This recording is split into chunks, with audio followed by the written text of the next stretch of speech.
Hello and welcome to Trojan Talk. I'm your host, Eric Taylor. With me today is Tori Averett, Chair of the Department of Theater and Dance here at Troy University. Tori, thanks for joining me here today. Thanks, Aaron. It's always a pleasure to have you here because when you're here, we're talking about a show. Yes. And this is, we've got one coming up here that kind of demonstrates a lot of different elements of what's going on in the world right now. And before we get into the specifics of the show, let's just talk about how theater has been affected in this past year with COVID-19 and what you've had to do, and that'll kind of roll into what you're doing with this performance as well. Well, you know, it's an understatement to say that we have been affected. The entire theater industry, the dance industry, the performing arts industries have been greatly affected by COVID. Things are dark. That's what we call it when the theaters and productions aren't running. So the industry has been a little dark and quiet. Broadway's closed down, but we're starting to see it open back up, which is great. So that's been sort of the same, you know, at Troy with students who are studying theater and dance. We've had to keep going. You know, we don't get to go dark, nor do we want to. So we've had the privilege and the opportunity to keep serving our students who want to do this for their careers. So continuing with the classes, continuing with all the opportunities, and continuing with productions as much as we can. Things that we have done just to keep it going at Troy, which, by the way, there was never a conversation about, well, I guess we'll just stop and wait. Not one moment did our students and faculty think that that was the way that we were going to handle things here at Troy. You know, pretty resilient folks here. So we've been really creative. We've had to reduce the cast sizes of things, so we're working on smaller projects. Rehearsals have been interesting. Everyone's singing and dancing and speaking in masks. That's a real challenge for our students, and they've been champs about it. Same thing with performances. We've performed in masks, which is a very different experience for the audiences. What else? Socially distanced rehearsals, sanitizing everything. You know, dance is a pretty physical thing, so sanitizing the floor and the surfaces and the air, it's been really interesting to deal with that. And of course, the productions and the distribution of those productions.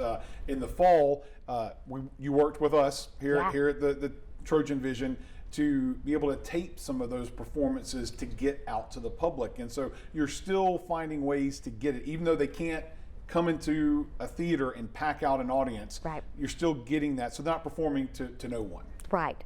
We've missed our live audiences because it's just not the same, but it's been wonderful to work with TrojanVision and with some of our budding student videographers and people who are interested in film or theater for the screen or dance for the screen. We've had just been so blessed with people who want to do that. And obviously you're very familiar with that. This is what you guys do here. But it's been great to be able to stay connected with our audiences and to get feedback from them. We have done mostly recorded and edited, even just lightly edited, to then distribute on social media and things like that. And that's going to change for this next performance. Yes. This is going to be the first one, the one that's coming up, Art in Motion. We'll talk a little bit about performance, but this is one that you're actually going to stream, and people can see this live while it's happening. Yes, absolutely. We are going to stream it in two different ways. One way is through what we call Big Troy. So Troy University is going to graciously stream this performance, celebrating and uplifting our students and our wonderful performing arts programs at the university.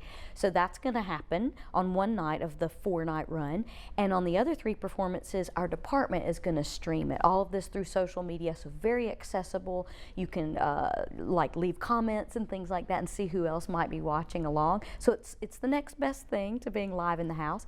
We will have limited audiences. The only one that's really restricted right now to our people is opening night. We're really trying to leave that open for our students who study this in the department, and we're limited to 50 people in a 300-seat auditorium with lots of sanitation and protocol and things like that. So we will have some live audiences to get the real electricity of that stage audience connection, but we're really excited to try the live stream thing and bring everybody to us. We'll talk about the show itself, Art in Motion. Now, this historically has been a very dynamic, interesting show. It's a dance show, but it incorporates other elements of different art forms. I know photography and painting has been in the past, so what are you looking at this year?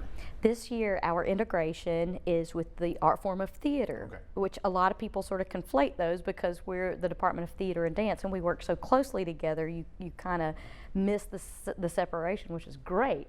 But what we're trying to do this time is, you mentioned before, we're celebrating 50 years of Troy Theater.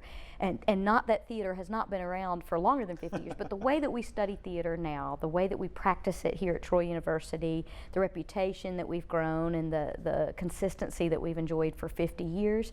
It began in 1970 with Dr. David Dye and the way he sort of changed the game, and we've held steady to that, and I hope that we're doing a good job. So in honor of the 50th anniversary of that approach to theater, the dance show Art in Motion is an integration of theater, which is why the title of the show is Art in Motion, All the World's a Stage, which is obviously a Shakespeare quote.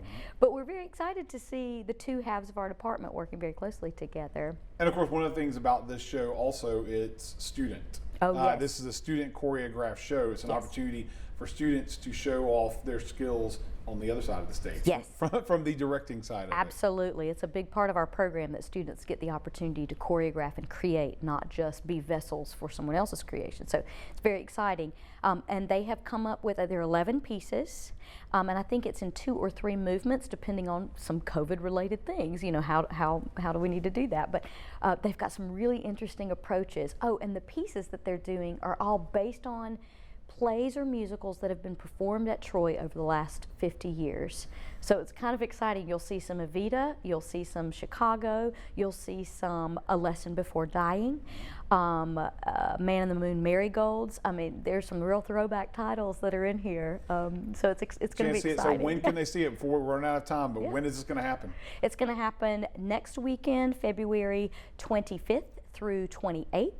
And the big Troy live stream is on Thursday night, the 25th, 7 p.m. On Troy's, I think, Facebook page. Right. And then the other nights, 7 p.m. on Friday and Saturday, the 26th and 27th, and a matinee on Sunday at 2:30, streamed Facebook Live. All right. Well, good luck with the performance Thank you. and getting some folks to see the live production. Tori, Yes. thanks for joining us here today. Thank you, Aaron. Thank you for joining us on today's edition of Trojan Talk.